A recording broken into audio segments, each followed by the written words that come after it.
Olha que lindo.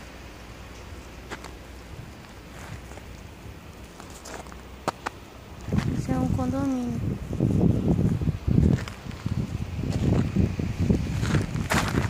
Tô com frio não, ó. Tô de luva. Olha a grossura da minha luva. De gorro. E de bota.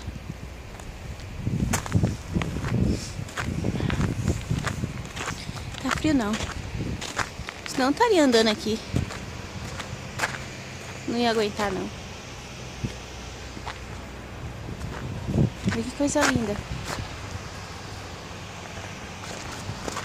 Impressionante. Olha o teto dessa garagem aqui. Deixa eu mostrar.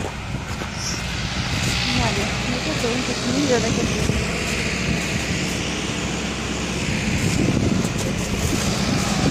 Olha o teto. Cheio de gelo.